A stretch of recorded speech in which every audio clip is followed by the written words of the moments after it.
C'était incroyable. John et Robert Kennedy ont suivi les questions relatives à la mafia depuis 1957, lorsqu'ils ont pris la direction de l'enquête menée par la commission McClellan sur le crime organisé et ses liens avec le mouvement syndical. Ils se sont tout particulièrement intéressés à Jimmy Hoffa, le président du syndicat international des camionneurs, le syndicat le plus important du pays. Et l'affrontement ne s'est pas fait attendre.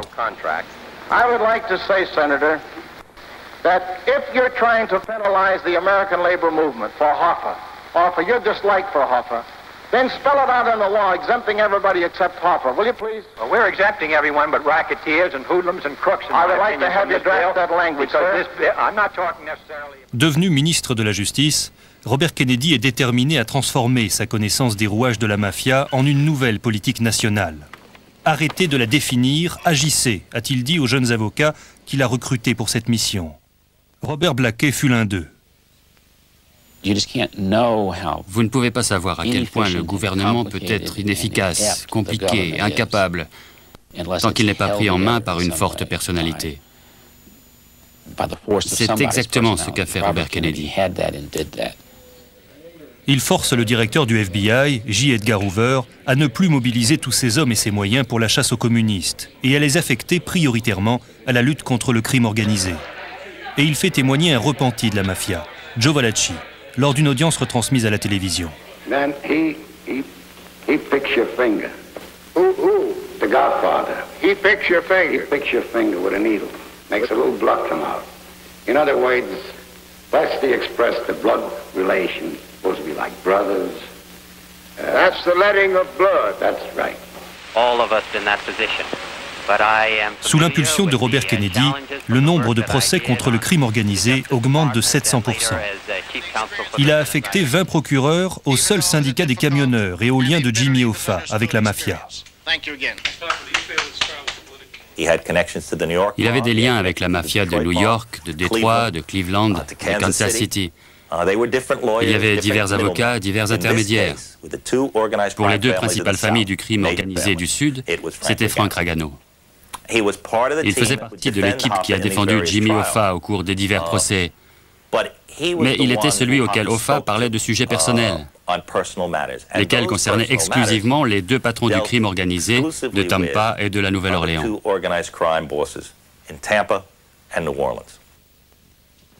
Vous aimiez Jimmy Hoffa? Oui, pour diverses raisons. Et je l'admirais, tout en étant conscient de ses défauts. Il incarnait le genre d'homme que j'aime. Il montrait ses sentiments. Il était direct.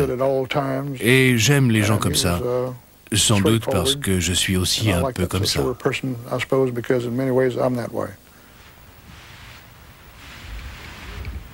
Nous avons rencontré Frank Ragano il y a quelques mois, à Tampa, en Floride. Il nous a dit qu'il était prêt à révéler pour la première fois tout son passé d'avocat de Hoffa et de la mafia. Mais nous voulions d'abord tester sa crédibilité et vérifier son histoire. Il fut un témoin très spécial de certains des plus sombres secrets de l'histoire américaine, y compris la disparition de Jimmy Hoffa, les complots CIA-mafia pour assassiner Fidel Castro et l'assassinat du président Kennedy.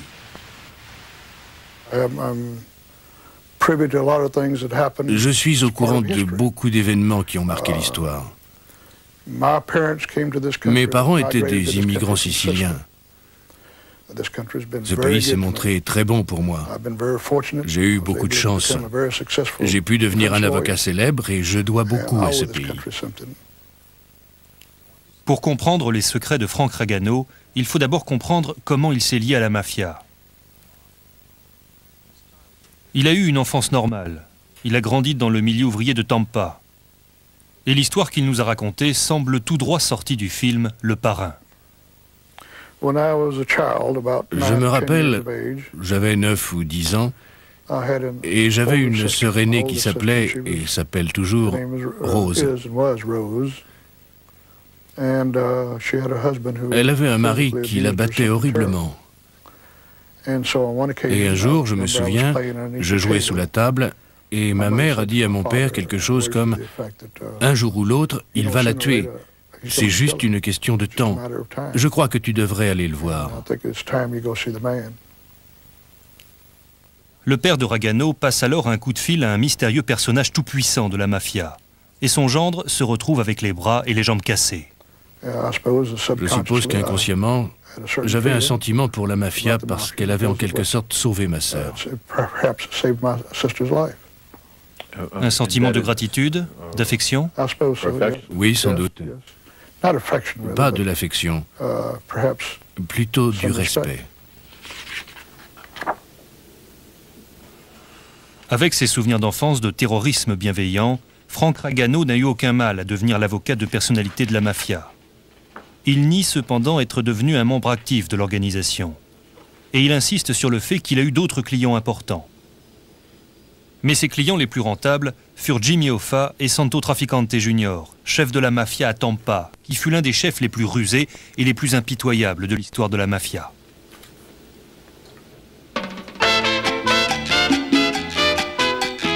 Frank Ragano a rencontré Santo Trafficante en 1954 et ce dernier l'a souvent invité ici, à Cuba.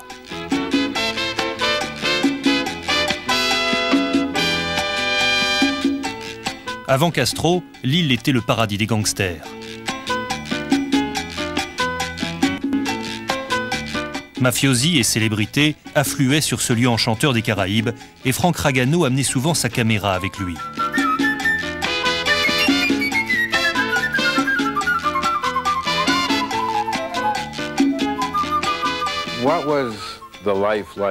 Comment était la vie à Cuba avant la Révolution, en 1957? Je me sentais invincible. Je sentais tout ce pouvoir qui me portait. Je pouvais faire n'importe quoi. Rien n'était impossible, c'était presque magique. Ils pouvaient ouvrir toutes les portes, rendre pratiquement tout possible. Il me suffisait de demander.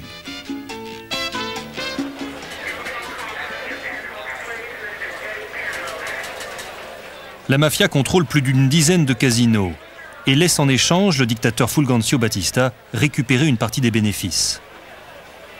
Le comité exécutif de la mafia a choisi Meyer Lansky de Miami et Santo Trafficante de Tampa pour gérer cette mine d'or. La mafia fait confiance au sens de la loyauté de Santo Trafficante pour partager équitablement les profits entre chaque famille. À l'époque de sa puissance, il était presque un dirigeant occulte de Cuba. Il était très lié avec le pouvoir politique en place. Il n'avait pas, par conséquent, cette paranoïa de toujours craindre une surveillance de l'autorité.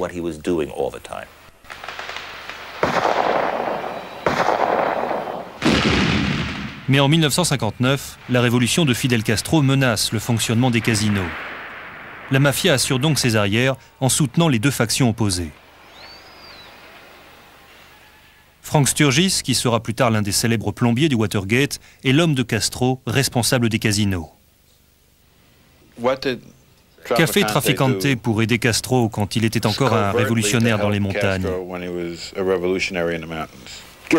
Il a donné de l'argent à l'organisation clandestine, dans laquelle il avait beaucoup d'hommes infiltrés. Il les a aidés financièrement. Après la prise de pouvoir de Castro, l'avenir des casinos est remis en question. La mafia essaie alors de s'attirer les bonnes grâces des nouveaux dirigeants. Un des casinos, par exemple, fait don d'un tracteur pour aider la réforme agraire. Même Jimmy Hoffa intervient. Après la victoire de Castro, le 1er janvier 1959, Hoffa a commencé à négocier un fonds de pension en faveur des camionneurs pour le compte d'un groupe d'hommes d'affaires de l'Ohio et de l'Arizona qui souhaitaient envoyer une flotte de C-74 Globemaster au nouveau gouvernement cubain. Ces avions devaient être en partie financés par ce fonds, à hauteur d'environ 300 ou 400 000 $. Et puis, en avril 1959, Castro a en quelque sorte doublé la mafia. Tout d'un coup, l'ordre est tombé, fermez tous les casinos de Cuba. Et tous les casinos de Cuba ont été fermés. Mes gars sont allés sur place et on leur a dit, vous êtes fermés. Il a exilé Carlos Marcello de Cuba et l'a renvoyé à la Nouvelle-Orléans. Meyer Lansky s'est enfui et Santo Trafficante a été arrêté et emprisonné. Frank Ragano dit avoir aidé Santo Traficante à se sortir de Cuba sain et sauf. Ils allaient le mettre devant le peloton d'exécution. J'y suis allé, j'ai rencontré le ministre de la Justice et j'ai réussi à obtenir la libération de Santo. Combien avez-vous dû payer? Je ne sais pas. Il est certain qu'il a fallu payer quelque chose, mais je n'ai aucune idée du montant. Sûrement une grosse somme. À l'insu de Frank Ragano, un trafiquant d'armes, Jack Ruby, se rend également à Cuba. Et selon des documents et des témoignages devant le Congrès révélés des années plus tard, il rencontre Santo Traficante en prison. Au même moment, il offre des pots de vin aux Cubains pour la libération de certaines autres personnes. Furieuse de se voir ainsi chassée de Cuba, la mafia décide de se débarrasser de Castro. Tout comme la CIA, qui sollicite l'aide de la mafia et tente de recruter Santo Traficante en raison de ses contacts à Cuba.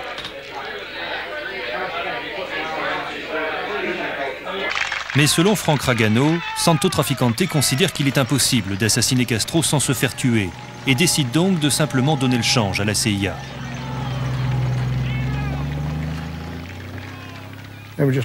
C'était juste une grosse arnaque. Il n'y a eu aucune intention, aucun effort de fait, aucune tentative pour assassiner Fidel Castro. Santo avait perdu des millions de dollars en investissement et en avoirs fonciers dans la Révolution. Il n'espérait rien récupérer? Non, il était très réaliste, très fataliste sur ce point. Il pensait que c'était une cause perdue, particulièrement après l'histoire de la baie des cochons. Santo était incroyablement intelligent et sage. En 1978, Santo Traficante est assigné à venir témoigner sur les complots CIA-Mafia devant une commission du Congrès. Une occasion rarissime de pouvoir l'apercevoir en public. Mais il a posé ses conditions et obtenu ce qu'il voulait. The witness having requested that he not be subjected to radio, television, or photographic coverage, the committee directs that all lenses be covered and that all microphones used for coverage be turned off at this time.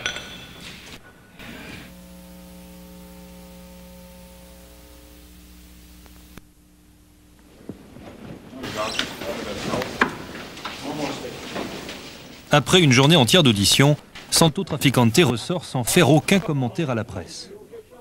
A-t-il dit la vérité sur les complots contre Fidel Castro? Non, il a menti à la commission. Comment le savez-vous?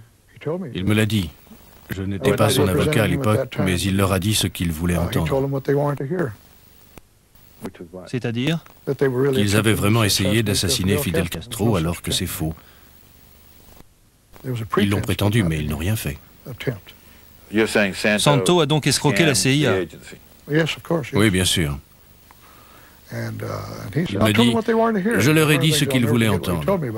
Et il a ajouté une chose que je n'oublierai jamais.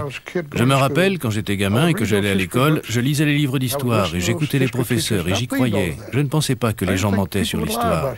Il a rajouté, c'est des conneries, je viens de faire l'histoire et j'ai menti. Santo Traficante ne racontera à Frank Ragano l'escroquerie de la CIA par la mafia que des années plus tard. Au début des années 60, la confiance commence à peine à s'établir entre la mafia et son avocat. Les efforts de Frank Ragano pour faire sortir Santo Traficante de Cuba ont marqué le début d'une amitié. Et Frank Ragano a été surpris d'apprendre que leur père se connaissait.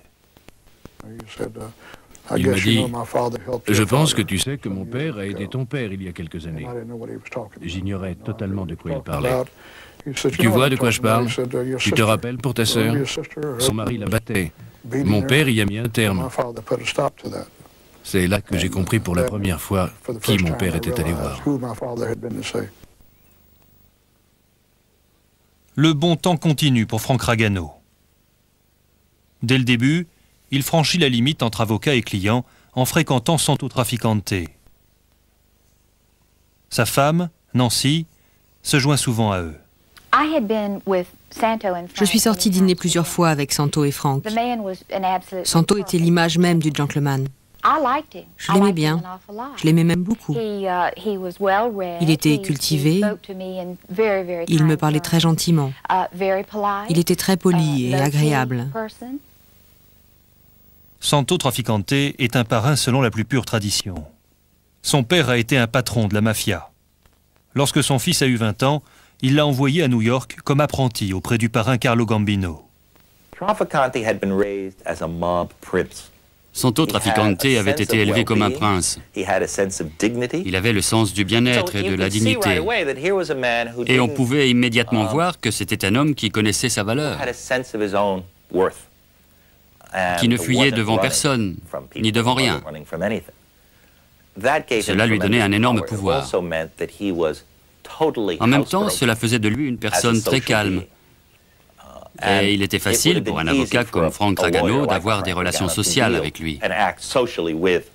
Santo Trafficante ne fréquentait pas de club de la mafia où l'on se tape sur l'épaule et où on jure à tour de bras. Il avait une culture, une manière d'agir totalement différente. Et cela contribuait à renforcer son charme.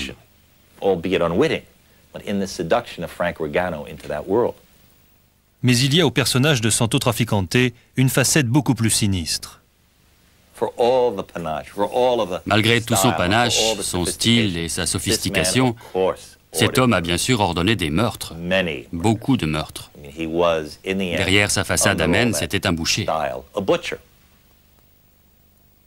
Santo Trafficante dit à Frank Ragano qu'il veut traiter avec Jimmy Hoffa. Mais il veut pouvoir témoigner sur l'honneur, qu'il ne l'a jamais rencontré s'il est assigné devant un grand jury. Il demande donc à Frank Ragano de servir d'intermédiaire. Je n'ai pas été désigné messager, ça s'est trouvé comme ça. À chaque fois que je voyais Santo et qu'il savait que je venais de quitter Jimmy, bien sûr, nous ne l'appelions pas Jimmy, mais Martetuzzo, c'est un surnom que je lui avais donné. Santo me demandait « Que fait Martetuzzo ces temps-ci? Que se passe-t-il » Ça veut dire quoi, Martetuzzo? Petit marteau. Je l'avais ainsi surnommé parce qu'il passait son temps à taper avec un petit marteau.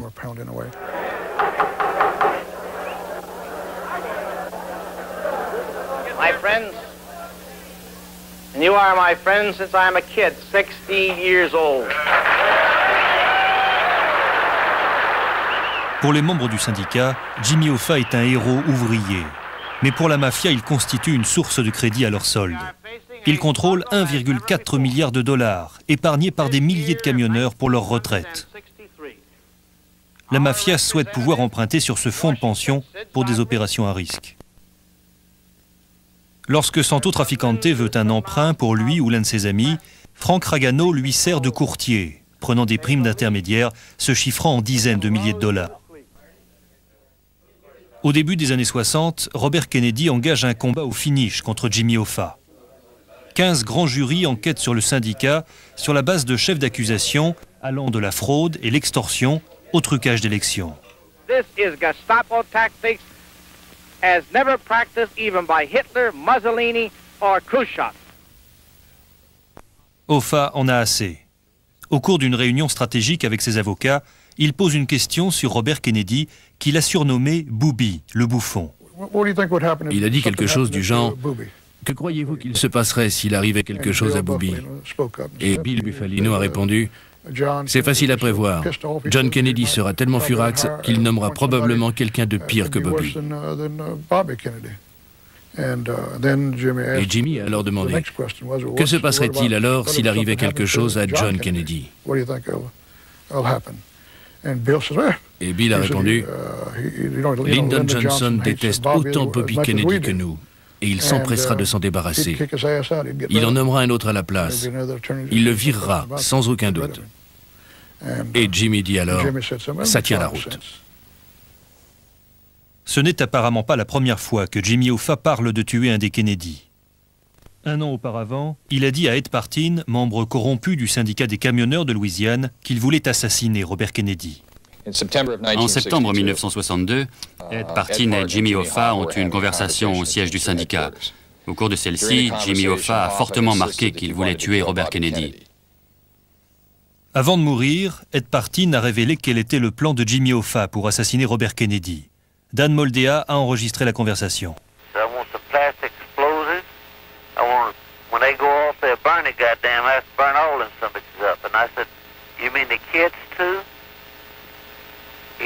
That's right. So they belong to that son of a bitch, don't they? I said, now wait just a goddamn minute. I said, I ain't gonna be no part of listening to nothing about kid being killed. Début 1963, au siège du syndicat, Jimmy Hoffa prend Frank Ragano à part. Il tempêtait et délirait à propos de ce maudit Kennedy. Et on va tous aller en prison. Et qu'il fallait se débarrasser de John Kennedy. Il a même utilisé le mot tuer John Kennedy. Puis il m'a demandé quand j'allais revoir mes amis. Il parlait de Santo. Il ne l'appelait jamais par son nom. Je lui ai répondu que je devais m'envoler le soir même pour la Nouvelle-Orléans, ce que j'ai fait. Frank Ragano doit rencontrer Santo Trafficante et le patron de la Nouvelle-Orléans, Carlos Marcello. Ces deux hommes sont particulièrement proches. Ils ont en commun une base dans le sud, des opérations risquées à Cuba et des alliances avec le syndicat des camionneurs. 2 ans plus tôt, Carlos Marcello a été brutalement enlevé dans la rue et expulsé au Guatemala par le ministère de la Justice. À son retour, son humiliation avait attisé sa haine pour les Kennedy. Frank Ragano rencontre les deux hommes à l'hôtel Royal Orléans. Je lui ai dit, tu ne devineras jamais ce que Marteduzzo veut que tu fasses. Santo m'a demandé, quoi? Et moi, il veut que tu tues le président. Ils se sont regardés et j'ai eu clairement l'impression pendant un moment qu'ils pensaient, c'est exactement ce qu'on comptait faire. Une discussion similaire avait eu lieu 4 mois plus tôt dans une ferme isolée aux abords de la Nouvelle-Orléans. Ed Baker, promoteur à Las Vegas, essayait d'obtenir l'aide de Marcello pour conclure une affaire lorsque la conversation avait dérivé sur les Kennedy. On buvait, j'ai commencé à l'asticoter avec cette histoire, sur le fait que Bobby Kennedy l'avait fait ramasser au pied de son bureau et l'avait expulsé au Guatemala d'un coup d'avion. Et là, il a vraiment éclaté. Je pense que le scotch lui avait déjà fait perdre son sang-froid. On sentait sa fureur. Il n'aimait pas qu'on parle des Kennedy. Il m'a dit, on va s'en occuper. Quelque chose de ce goût-là. Je lui ai demandé, tu veux dire de Robert Kennedy? Il m'a répondu, non, non, t'occupe pas de ça. Carlos Marcello sous-entendait que si John Kennedy était tué, Robert serait mis hors jeu. Il voulait dire en fait que si on coupait la tête, la queue mourrait. Et aussitôt, je lui ai dit, attends, ça c'est une autre histoire. Et d'un coup, j'ai commencé à comprendre qu'il était sérieux. Il était là, tranquillement, en train de boire, et j'ai eu vraiment peur. Could a president continue to serve as president if he were in prison? There's nobody in prison. There's no need to make an answer to such a question. Dès l'automne 1963, le ministère de la Justice, sous la férule de Robert Kennedy, a marqué des points. Jimmy Hoffa fait l'objet de 2 mises en accusation, Carlos Marcello est en procès, et Santo Trafficante fait l'objet d'une enquête. Mais le 22 novembre, la guerre contre le crime organisé prend un tournant dramatique. Bulletin, Dallas. 3 shots were fired at President Kennedy motorcade today in downtown Dallas.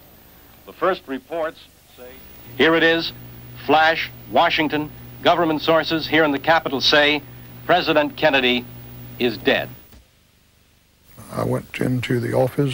Quand je suis arrivé au cabinet, le personnel était complètement hystérique. La radio beuglait et les secrétaires pleuraient.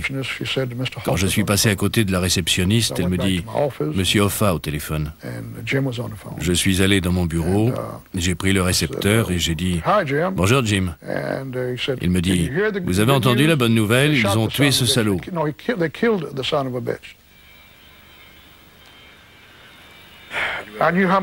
Je savais combien il détestait les Kennedy. Et c'était sans doute le plus beau jour de sa vie. Et je dois dire en toute candeur que j'étais également ravi. Les ennemis de mes clients étaient mes ennemis. Santo Trafficante appelle également Frank Ragano ce jour-là et l'invite à se joindre à lui avec sa femme Nancy pour fêter l'événement à l'International Inn. Nous sommes allés dans le salon et nous avons porté des toasts à l'assassinat de John Kennedy. Il était au comble de la joie. Que disait-il? On s'est débarrassé de ce maudit Robert Kennedy. Ils vont peut-être enfin laisser Jimmy tranquille et Carlos, ils vont tous nous laisser tranquilles.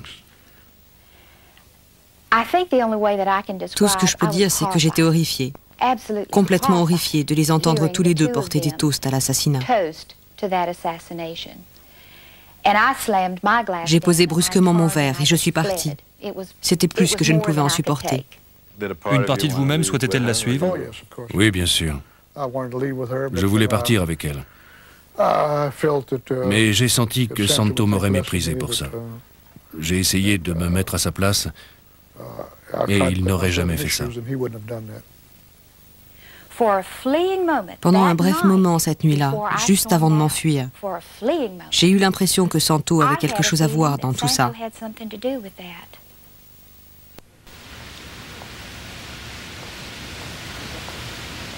Alors que Nancy Ragano a déjà des soupçons sur Santo Trafficante, Frank Ragano dit qu'il n'avait aucune idée à ce moment-là que Santo Trafficante avait pu être impliqué dans une conspiration visant à éliminer le président. Même aujourd'hui, il ne peut totalement affronter les conséquences de son passé. Mais face à la vigueur de ces démentis, nous poursuivons avec lui le portrait édulcoré de Santo Trafficante. À ce moment de votre vie, ressentiez-vous des remords, de la honte, ou même le vague soupçon de mettre vos talents d'avocat au service d'ordures qui gangrénaient la société?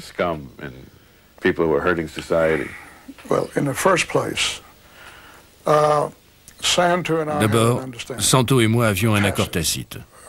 Je ne devais jamais poser de questions. Mais vous savez aujourd'hui que Santo a fait assassiner beaucoup de gens, qu'il dirigeait une organisation responsable de nombreux crimes. Oui, bien sûr. Lorsque vous étiez en plein dans tout ça, vous y pensiez? Cela vous faisait quelque chose? Il n'est pas facile de répondre. À l'époque, je n'étais pas vraiment conscient, ou peut-être ne voulais-je pas croire, que Santo pouvait être coupable de crimes violents. Au pire, peut-être de crimes économiques. Et si vous aviez insisté pour en savoir plus? Je ne serais pas là en train de vous parler. Comment pouviez-vous penser, alors que vous saviez qu'il pouvait vous tuer, vous, son cher avocat, qu'il était juste impliqué dans de simples délits économiques? Je ne pensais pas à tout ça à l'époque. C'est ce que je pense maintenant, a posteriori. Mais en ce temps-là, je me sentais en sécurité avec lui. Et en raison de notre accord, il ne me disait que ce qu'il voulait me dire. Et ça me convenait parfaitement. Rétrospectivement, j'avais évidemment tort. Et je pense que c'est parce que j'étais extrêmement ambitieux et qu'en toute franchise, j'appréciais la publicité que cela me faisait. J'étais devenu un avocat célèbre dans tout le pays. And I have represented the so-called bad guys, but we often forget that the Bill of Rights was designed not only for the good guy, but for the bad guy as well. And when you protect Pour moi, à l'époque, avoir comme client Jimmy Hoffa, Santo Trafficante ou Carlos Marcello constituait la même réussite que représenter General Motors pour un avocat d'entreprise.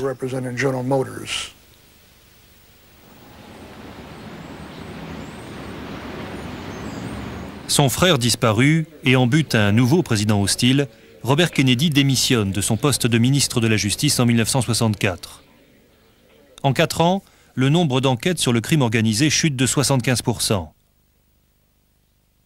Le FBI continue à surveiller Santo Trafficante, mais il est plus intelligent que ses poursuivants.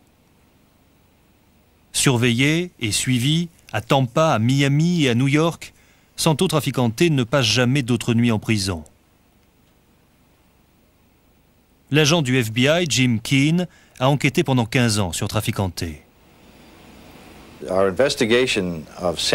Notre enquête sur Santo Trafficante, des années durant, s'est avérée très frustrante, car il restait discret et faisait très attention à qui il parlait et qui il rencontrait. Il était donc très difficile d'obtenir des informations de personnes ayant pu l'approcher suffisamment et donc de pouvoir faire avancer l'enquête.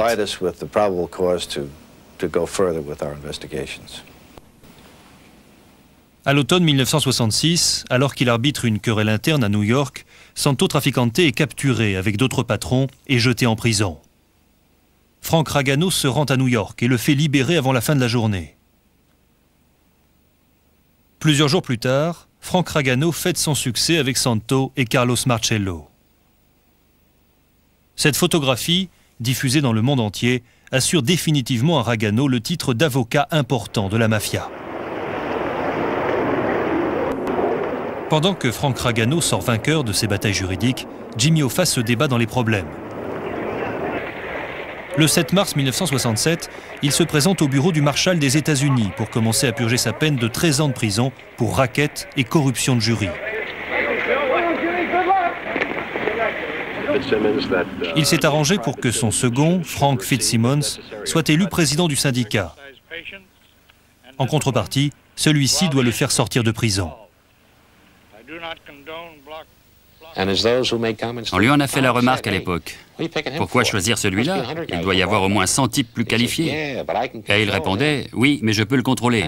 Et comme on le lui a rappelé plusieurs fois par la suite, si tu peux le contrôler, d'autres le pourront aussi. C'est exactement ce qui se passe. La mafia commence à traiter avec Frank Fitzsimmons et Jimmy Hoffa est abandonné en prison. Il grimpait au mur. Il n'en pouvait plus. Il supportait très mal la détention. Et ça faisait 4 ans qu'il était en prison.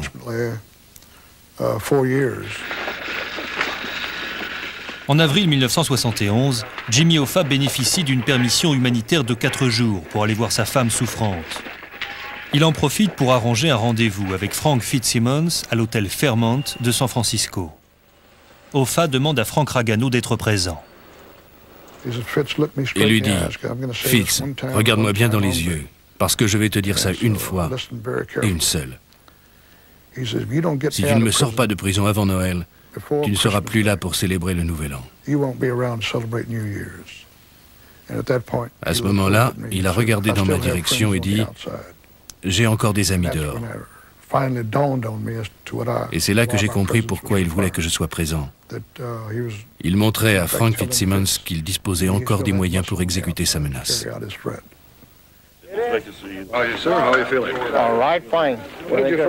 Jimmy Hoffa est libéré de prison le 23 décembre 1971, 2 jours avant la date de l'ultimatum. I have spoken to Fitzsimmons, given my best regards, and assured him that our friendship is as always has been and will stay that way. D'après Frank Ragano, Fitzsimmons a passé un accord avec l'administration Nixon pour obtenir la libération de Hoffa. Il y avait une contrepartie financière? Oui. Il avait promis à Nixon une importante contribution, et c'est Allen Dorfman qui s'est chargé de la verser. Il m'a dit qu'il avait versé $1 million en liquide, mais j'en doute, ça devait plutôt être de l'ordre de 100 000 ou 200 000 $. Ils ont été versés à qui? À John Mitchell, le ministre de la Justice. Ça ne fait absolument aucun doute pour moi. Frank Fitzsimmons passe alors son propre accord avec la Maison-Blanche. Selon certains rapports secrets du FBI, le président Nixon ordonne personnellement au ministre de la Justice, Richard Kleindienst, d'éviter à Frank Fitzsimmons toute enquête criminelle. Richard Kleindienst nous a déclaré ne pas se rappeler des détails. Mais selon les documents du FBI, le ministère de la Justice a refusé en mars 1973 une demande de prolongation des écoutes téléphoniques des conversations entre Frank Fitzsimmons et la mafia. De son côté, le président Nixon a imposé des conditions draconiennes à Jimmy Hoffa. Il lui est interdit de participer à toute activité syndicale pendant les 10 années à venir. Il disait, ce maudit Fitzsimmons, il m'a doublé. D'abord, il me laisse en prison, et ensuite il me double. Il m'a dit, va voir Santo, on doit se débarrasser de lui, il n'y a rien d'autre à faire. Je veux qu'il tue cette espèce de salaud. What do you think this court's going to do? What are you asking it to? We're asking it to set aside the 1980 restriction for preventing me from running for union office. And are you doing that now? Frank Ragano tente de calmer son ami, mais Jimmy Hoffa est dans tous ses états. Il se bat encore pour obtenir le contrôle du syndicat des camionneurs lorsqu'il disparaît en 1975.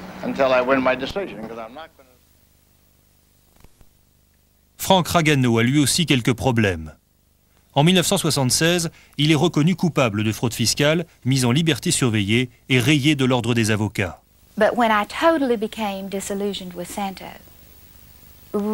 J'ai perdu mes dernières illusions sur Santo lorsqu'il est venu me voir après la condamnation de Frank et qu'il m'a dit « Tu es une femme bien, tu as de beaux enfants. Frank est fini. Fais tes valises et pars dans ta famille. Ça a été dur à accepter, vraiment dur. Santo Trafficante n'avait plus besoin de lui et lui a tourné le dos, ce qui n'a rien d'étonnant dans ce milieu. C'est dur à accepter, mais c'est comme ça que ça fonctionne. Il n'était plus utile, pourquoi s'en soucier? Santo Trafficante lui a donc tourné le dos, et cette trahison a totalement bouleversé l'échelle de valeurs de Frank Ragano. C'était si extraordinaire qu'il n'aurait jamais pensé que cela puisse arriver. Toute sa vie, sa femme lui avait répété « Ce ne sont pas de vrais amis, ils te trahiront un jour, ils sont capables de tout. » Et lui pensait « Elle se fait une montagne de rien. » Et finalement, c'est elle qui avait raison.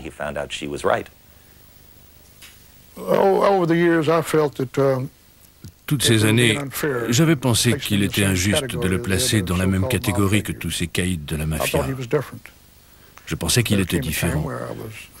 Et puis il est arrivé un moment où je me suis retrouvé pratiquement sans ressources.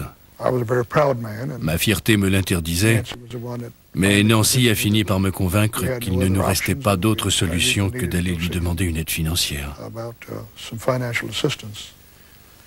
Je suis allé le voir et il m'a accueilli comme d'habitude. Il m'a embrassé sur les deux joues et a passé son bras autour de mon épaule. Il m'a dit « Tu sais que je t'aime comme un frère ». Il m'a serré dans ses bras et m'a dit « Demande-moi ce que tu veux. Si tu veux faire casser les bras ou les jambes de quelqu'un, te débarrasser d'un gêneur. » J'ai commencé « Santo ». Et là, il m'a coupé. « Mais ne me demande pas d'argent. » Je lui ai alors dit « Je ne veux pas faire casser de bras ou de jambes, ni me débarrasser de personne. J'ai besoin d'argent. Je ne peux pas t'aider. » Et ça s'est arrêté là. J'étais sidéré. J'avais enfin compris qu'il n'était absolument pas différent des autres. Il m'a abandonné alors que je croyais en notre amitié.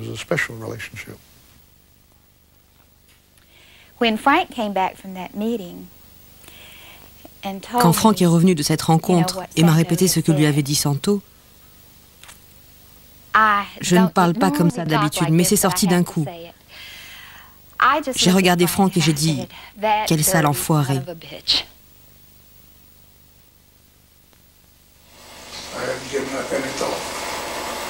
Frank Ragano ne travaille pas pendant 5 ans, jusqu'à ce que les tribunaux lui rendent son droit d'exercer en 1981. Lorsque Santo Trafficante, malade, est accusé de racket en 1983, il se rend compte que Frank Ragano peut encore lui être utile et lui demande de le défendre. Il lui avoue qu'il a peur de mourir en prison. Je me suis senti obligé de le défendre, sachant pertinemment qu'il ne le ferait pas s'il était à ma place. Mais c'était plus fort que moi. S'il m'avait écouté, Frank ne l'aurait pas représenté. Cet homme ne signifiait plus rien pour moi. J'espérais que ce serait la même chose pour Frank. Mais il avait besoin de faire une dernière chose pour lui au cours de ce procès.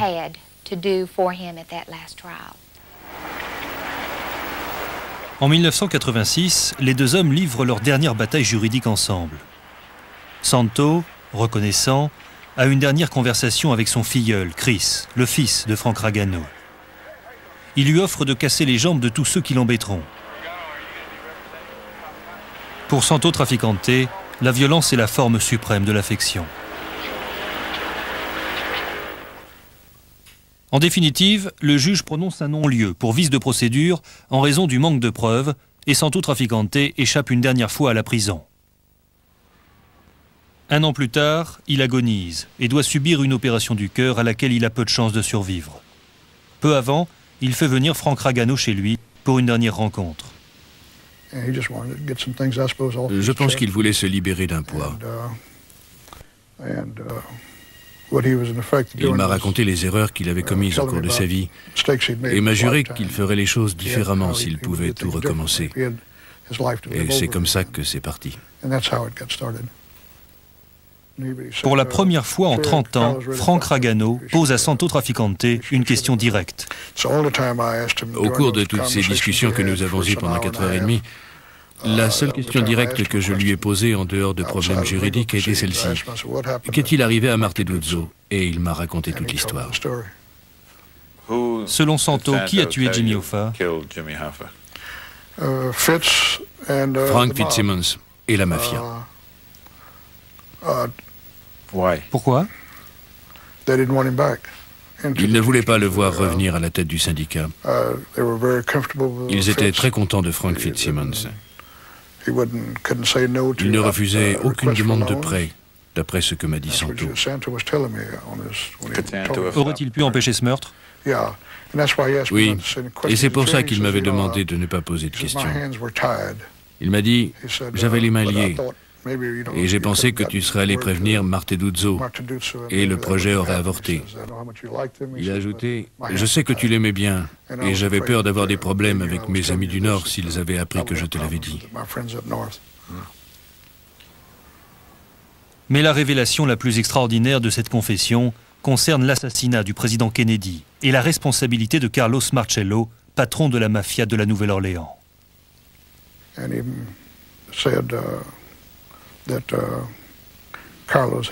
Il m'a dit que Carlos avait fait une belle bêtise en se débarrassant de Juan. Il appelait John Kennedy Juan, John en italien. Je savais à qui il faisait référence. Il a ajouté qu'ils auraient mieux fait de se débarrasser de Bobby. Que voulait-il dire en affirmant que Carlos avait fait une grosse bêtise?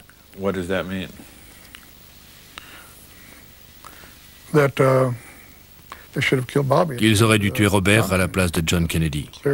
Pour moi, c'est très clair. Santo Traficante meurt 4 jours plus tard.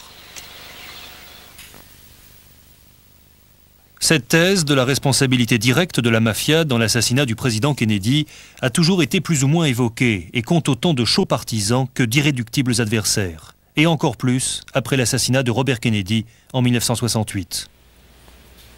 Il s'agissait donc pour nous de tenter de recouper les déclarations de Frank Ragano, notamment à la lumière des archives criminelles de Washington. On sait ce que furent les conclusions générales rendues en 1979 par la Commission du Congrès. Elle a par exemple établi qu'il y a bien eu une conspiration pour l'assassinat du président, mais n'a pu prouver de manière formelle qui se trouvait derrière. Elle a en revanche démontré que Santo Traficante et Carlos Marcello avaient eu les motifs, les moyens et l'occasion d'assassiner le président Kennedy. Selon les documents de cette commission, Carlos Marcello avait des liens avec Jack Ruby et Lee Harvey Oswald. Certains témoignages relient également Santo Traficante à l'assassinat.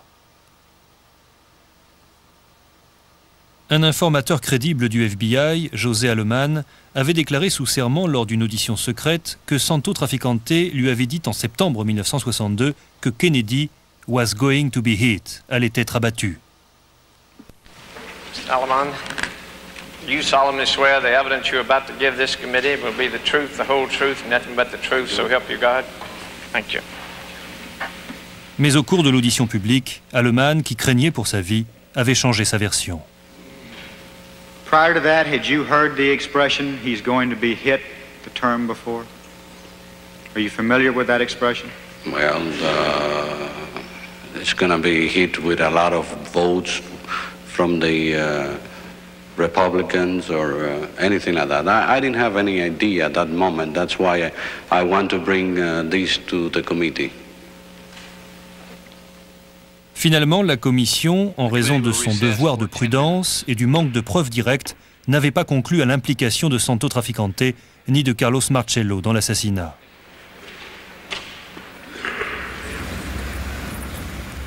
Il y a 13 ans de cela. Pour lever l'ambiguïté de ces conclusions, il n'y avait plus qu'un seul espoir. L'homme qui avait rédigé le rapport, le principal avocat conseil de la commission du Congrès, Robert Blakey. Celui-là même qui avait travaillé avec Robert Kennedy pour lutter contre le crime organisé au début des années 60. Monsieur Blakey, aujourd'hui professeur de droit à l'université de Notre-Dame, a eu dernièrement de longues conversations avec Frank Ragano. Pensez-vous que Santo Traficante et Carlos Marcello possédaient l'intelligence et les moyens pour organiser une conspiration et réussir l'assassinat du président? Non seulement je le pense, mais c'est la seule explication plausible de ce qui s'est passé. Robert Blakey affirme que 3 témoins, indépendamment les uns des autres, confirment les dires de Frank Ragano. L'informateur du FBI, José Aleman, qui s'est suicidé en 1983. le mafioso Johnny Rosselli, qui impliqua la mafia au cours d'entretiens avec le journaliste Jack Anderson et qui a été assassiné en 1976. Et enfin Ed Becker, selon lequel Carlos Marcello souhaitait engager un fou pour tuer le président. A-t-il réellement dit qu'il allait trouver un fou pour l'assassinat, pour qu'on ne remonte pas jusqu'à lui? Oui, je lui avais dit, ils sauront que c'est toi, Carlos, tout désigne. Tu le hais et tout le monde le sait. Et il m'a répondu, t'inquiète pas, si c'est un fou qui le fait, personne ne pensera à moi. So this deathbed revelation is not so much a Cette confession n'est pas tant une révélation qu'une confirmation de ce que beaucoup de gens pensaient être le scénario le plus crédible de l'assassinat.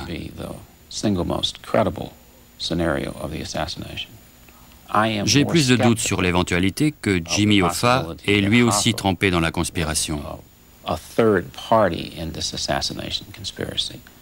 Qu'il ait été au courant, qu'il l'ait soutenu et qu'il ait donné son accord pour son déroulement me semble très probable. Mais qu'il ait été à l'origine du plan et que Carlos Marcello et Santo Traficante n'aient été que ses instruments ne concorde pas avec les preuves rassemblées.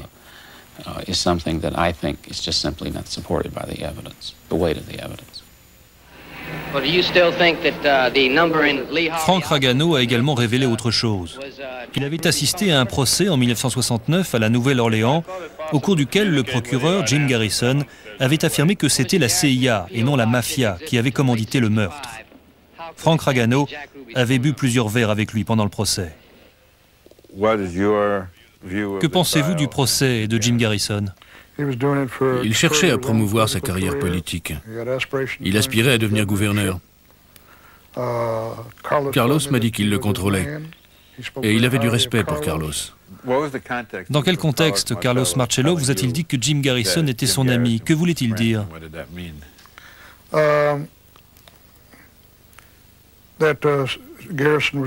Que Garrison essayait de protéger la mafia, qu'il ne dirait et ne ferait rien pour nuire à la mafia et à Carlos.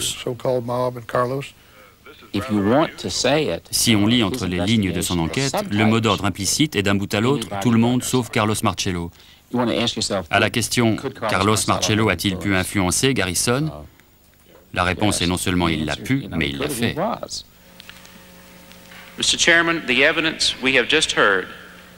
En 1979, alors que Robert Blakey achève la rédaction du rapport de la commission, le FBI lance une vaste opération destinée à piéger Carlos Marcello.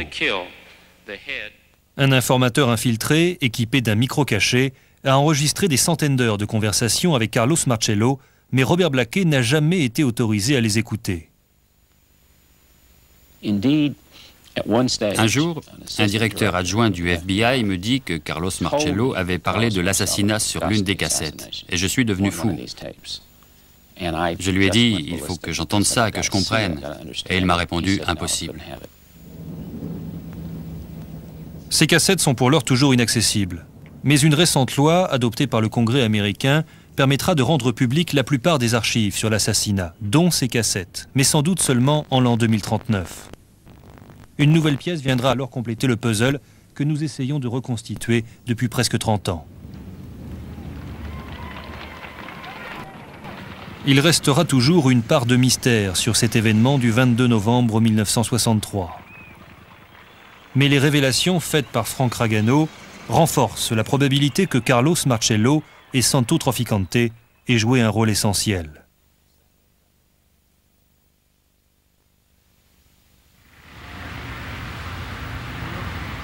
Frank Ragano a pris sa retraite et travaille à sa biographie. Les experts sur la mafia interrogés croient son histoire. Et nous n'avons pu déceler aucun mensonge en 9 mois d'enquête. Mais beaucoup se méfient.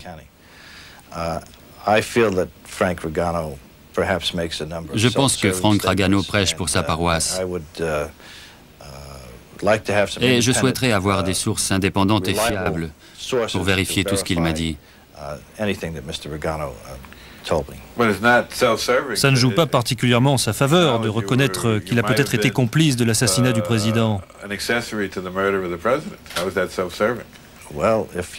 Pour vendre un livre ou un scénario, ça peut être un bon moyen. Frank Ragano a été condamné une deuxième fois pour fraude fiscale, et cette fois à 3 ans de prison. Fils d'immigrés, il a été séduit puis lâché par les démons du rêve américain.